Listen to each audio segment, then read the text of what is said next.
Am I the a-hole for asking my boyfriend's sister to reimburse us for the damages she caused after she threw a party in our apartment? For context, I am in a relationship with an amazing man. I met his family and his family have met me too, and got along apart from his little sister Jess.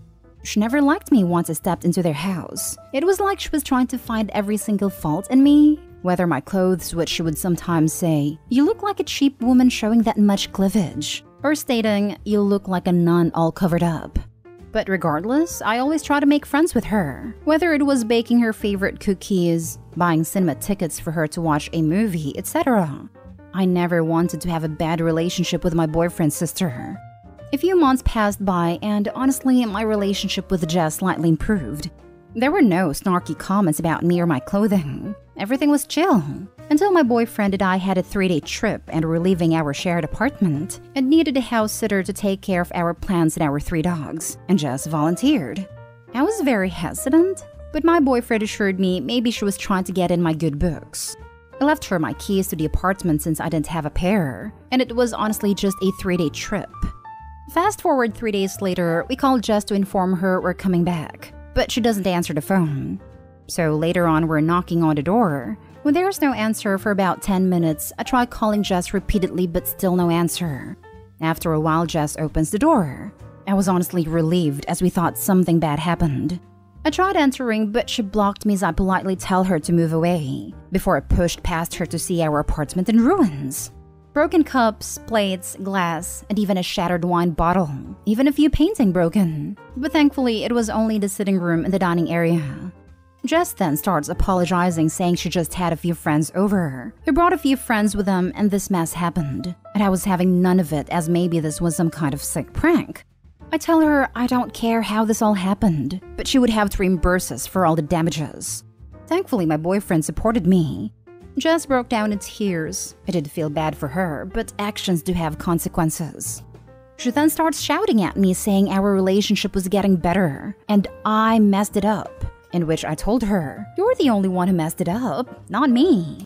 She did leave a few minutes later, but now my messages are flooding, with some of her family members telling me to forgive her, and it was a mistake and I am being too harsh on her, but I'm not budging. Now for the top comments. Not stay home. Have you taken pictures? If you haven't, do so if possible. If it escalates, then you have proof to show the police. I haven't taken any pictures. Hopefully, it doesn't get to a point that I have to inform the police. I hope it doesn't either. I would take pictures for insurance purposes, and if any family member says anything, you can offer to show them the damage. I can guarantee they would be angry if she did that at their home. Yes, because it's likely she's telling them things like it's just a little messy, and are blowing it out of proportion. Pictures will tell the real story. Document everything.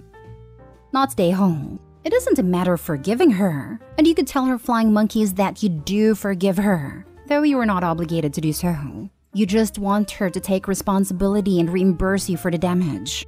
I tell her I don't care how this all happened, but she would have to reimburse us for all the damages. This is a perfectly reasonable stance. Forgiveness is not the same thing as released from consequences of your actions. Additionally, you can forgive someone but still not trust them. Not stay all OP. Be polite and civil with her, but keep her at arm's length. Your significant other needs to shut her down too. Her comments on your appearance need to stay in her mouth.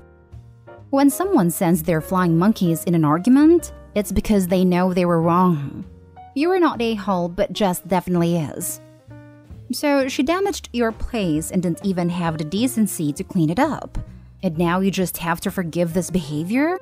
After she reimbursed the damages, she is forgiven. If she took accountability for her actions and you continued to hate her, they could say these kinds of things, but not now. Next story. Am I the a-hole for refusing to take in a single mother and her children? I own a 3-bed, 2-bath, and I use one room for work/guest room and one room to sleep in. I wanted to find a roommate to take the last room I wasn't using, and they would have their own bathroom. I posted a bedroom for $900 looking for a single female roommate and got a lot of interest. I also told some of my friends about wanting to find a roommate because I would rather live with someone I already know. One of my friends gave my number to a friend who was a single mother of 3 kids. She asked to see the place without telling me she had children, and I let her come to look at the place. She brought her 3 kids with her to see the place, and I told her I was looking for a single female, not 4 people. She got angry and accused me of discriminating against her and threatens to get her lawyer involved.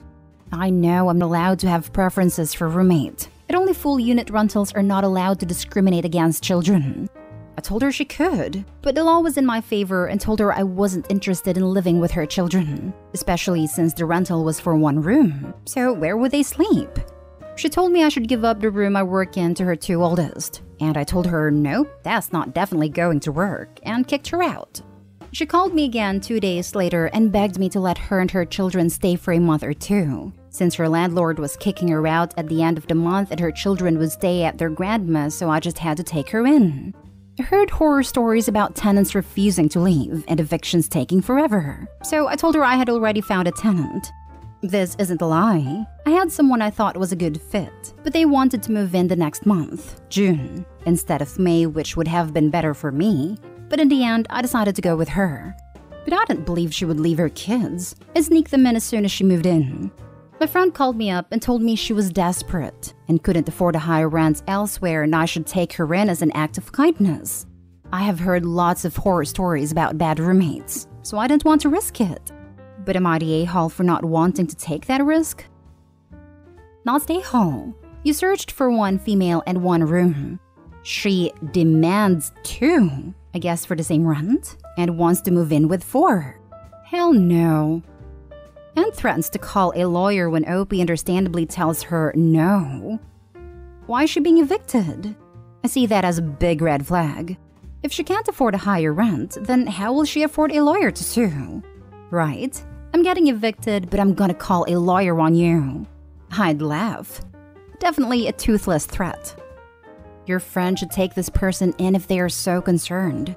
To misrepresent the situation entirely by bringing 3 children, unannounced, then expecting you to hand over your home office is not realistic. It's unfortunate, but if the grandparents can take the kids, the mom should be with them. I think you are being wise and cautious. Not stay home. Not stay home. Your intuition and feelings seem to be spot on. She's already a pain in the neck, and she hasn't even moved in. She hasn't shown any regard for you from the beginning, and getting rid of her will be difficult. With a 10-foot pole, don't approach her. She's a walking, talking, entitlement red flag. Not stay home. Considering the immediate yelling and lawyer threats, she's never gonna leave. It'll be hell. Do not give in. Not stay home.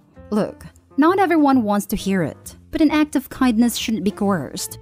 If you weren't willing to live with a single mom and her 3 kids, you weren't willing to, and that is okay. This situation is only bolstered by her initial entitlement to your space, suggesting you give her a second room for her kids she didn't mention? Come on. And lack of respect for your desires. And why doesn't the friend take them in out of an act of kindness? Next story is titled, Am I the a-hole for not putting my girlfriend's name on her property? Me 23 male and my girlfriend 24 female have been together for almost 7 years. We live with our parents and we are planning to live together. We found a small apartment in a nice part of the city that is very affordable, but we haven't made our decision yet. The issue began when we were talking about logistics, and she said that she can't wait to finally have something under her name. Now the thing is that I earn a lot more than her. Still, I'm not wealthy by any means, and we agreed that I would be the one paying for the mortgage and part of everything else, while she only pays part of the bills and part of the food, and she saves up some money. So I told her that since I'm the one that is going to pay for the apartment, I only feel comfortable putting the apartment under my name. She blew up at me calling me selfish, that I'm already thinking about breaking up and that I want to leave her with nothing. I told her that it isn't true, that I want to grow old with her and love her until the day I die and beyond, but that a lot of people felt that way and they still ended up breaking up, and I just wanted to look after myself. I told her we are not married yet and I obviously would not expect her to give me part of her savings if we part ways. So it is not fair to expect me to give her part of the apartment that I would be paying for if we part ways. She called me an a-hole and now is not talking to me to fix things up. At this point, I'm just considering getting the apartment anyway for myself. And if she wants to stay with me, she would be welcome to move in. So am I the a-hole? Edit. I'd like to answer to a couple of questions. 1. How much would you both contribute? I would have to give a down payment of $8,000, which is a lot in my country. Most people can only save that amount by working at least 2 years and not spending any of their earnings. Also, I would be paying around $500 to $550 per month on a mortgage, food, and bills. She would be paying around $80 to $120 in food, internet, and transportation. She has to commute and I work from home. 2. How would a chore split? Well, our intention is to split everything 50-50, but since she is outside working most of the day, I would be the one cleaning and cooking most of the time. She could do everything on the weekends, but that would be tiring for her since she doesn't have that much free time. 3. Do you plan to marry her and have kids and add her to the deed? I'm personally not a fan of marriage, but I have talked about it with her, and I decided that if I ever get married, I want it to be with her. I don't do it yet because of money. I want to purchase the apartment and have stability, and because I want to see what it's like to live with her first. We don't want kids. I got a vasectomy last year and she was on board with it. However, she has mentioned things like I'd be a great father or that she would like to experience what it's like to be a mother. And I told her that if she feels that way, we must break up because I don't want to waste her time and have her resent me for that. She said she was fine with it and that they were just passing thoughts. If we get married, I could add her to the deed or just sell the apartment and buy a new one for both of us where we both contribute. Whatever we discuss in the future. Thank you for all your comments and insights. It helped a lot in thinking things through. Now for the comments. Not stay home. You're buying it and paying for everything. You're not married. You can change the deed if you do get married. Not sure what country OP is in, but in mine, de facto relationships after a certain time are legally as good as married ones. 7 years is more than enough. Not stay home. This is business. It's unwise to put someone's name on the deed when that person has not invested in the property. If you get married and choose to continue living in the apartment, you can always add her name to the deed then. But as it stands, you are taking 100% of the financial risk. Completely agree. I'd want to add that the girlfriend should view it this way as well. When my husband, then boyfriend of 6 years, bought our home, I insisted on having a lease agreement. It protected me from being homeless in the event we broke up. I would have 90 days to move out and keep any assets I supplied to the household, and clearly outlined our financial responsibilities. I didn't pay rent, but it called out which bills I agreed to cover. Not stay home and good call. You're not married, and she's not paying the mortgage. There is no reason for her name to be on the deed, and the fact she got this upset over, it makes it sound like your instinct was accurate. Now for the last story. Am I the a-hole for giving my brother-in-law and his handicapped daughter a sad time to move out? I'll preface this by saying that my brother-in-law, 43, lost his apartment and job, and he and his handicapped 13-year-old daughter had no place to live. My husband took them in 4 months ago. Brother-in-law is your typical tiny, 5'4" man. He hates fat people, to the point he wouldn't tip waitresses he considered fat. He is obsessed with body image so much it put his daughter in a wheelchair because of his constant dogging about every meal he saw her put in her mouth. He's her main caretaker but been doing it wrong, so I help, but he tells me off. I'm a bit on the heavy side. Not obese though, and it takes every chance to talk me into losing weight. He also trashes the place, then tells me to clean to motivate me to burn fats. He also leaves adult magazines on the kitchen counter, and my toddler sees them. He also calls me names like fatso or tell my husband, "Dude, your wife's beard scares the heck out of me," whenever I pick a fight with him about leaving his daughter without feeding. Some days ago, he was out all day and didn't feed his daughter. He gives her specific foods, not that a doctor recommends it. The food ran out and he said he was going out to buy some but didn't return. She literally begged me to feed her anything, so I made her a sandwich with my son. Her father returned and went off on me saying I had no business feeding his daughter junk. It was homemade, and cussed me out, then accused me of trying to fatten her up and become a pig like me.